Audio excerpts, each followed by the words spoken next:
চলতি জুলাই মাস জুড়ে নিয়মিত বৃষ্টির পূর্বাভাস দিয়েছে আবহাওয়া অধিদপ্তর। তবে চলমান বৃষ্টিপাত 2 দিন পর থেকে কিছুটা কমতে পারে বলেও জানানো হয়েছে। টানা বৃষ্টিতে ঢাকার বিভিন্ন স্থানে দেখা দিয়েছে জলাবদ্ধতা। এতে বেড়েছে জনগণের ভোগান্তি। ফার্ম ফ্রেশ পাস্তুরিত তরল দুধ।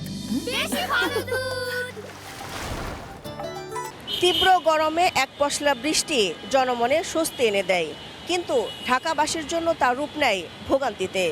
একটুখানি বৃষ্টি হলেই ঢাকার বেশিরভাগ সড়ক ডুবে যায়।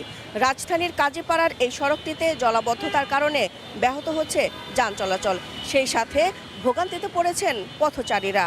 এ চিত্র বীরপুরের কাজীপাড়ার সড়কের দুই পাশেই পানি জমে আছে। ছুটির দিন হলেও যারা জরুরি প্রয়োজনে ঘর থেকে বের হয়েছেন তাদের ভোগান্তির যেন শেষ নেই।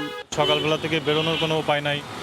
এদিকে যদি খেয়াল করেন, এখন তো পানি আরও কিছুটা কমছে, রাস্তার এই পর্যন্ত ফুল লঞ্চে পানি উঠে যায়। এটা আসলে আমার মনে হয় যে স্থানীয় সরকার এই ব্যাপারটা আরও গুরুত্ব সহকারে দেখা উচিত।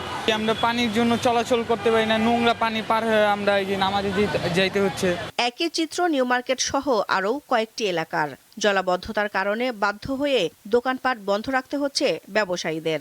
কম বেচে কিনা কম, বৃষ্টি হতো না, মানুষ তো বাইরে না, খুব খারাপ পানি তো দুনিয়ার। এখানে অল্প বৃষ্টিতে পানি জমে যায়, দোকানদারিতে ক্ষতি হয় সবাই। আমাদের এখানে সবাই সচেতন হইতে হবে, এবং কি আমরা যারা দোকান পাট করি ফুটপাতে, এরা ময়লা ফালাবো না, দোকানের নিচে ময়লা হবে না, পানি জমবে না। আবহাওয়া অধিদপ্তর জানিয়েছে আরও 2-1 দিন বৃষ্টিপাত অব্যাহত থাকতে পারে। পাহাড়ি এলাকায় সতর্কতা এখনও জারি আছে।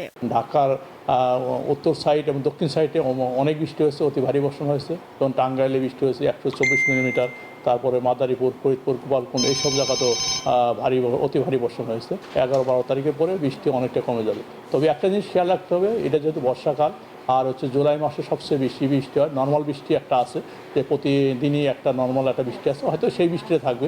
চট্টগ্রাম বিভাগে বৃষ্টিপাত বৃহস্পতিবারের তুলনায় কিছুটা কমেছে, তবে খুলনা, রাজশাহী অঞ্চলে বেড়েছে।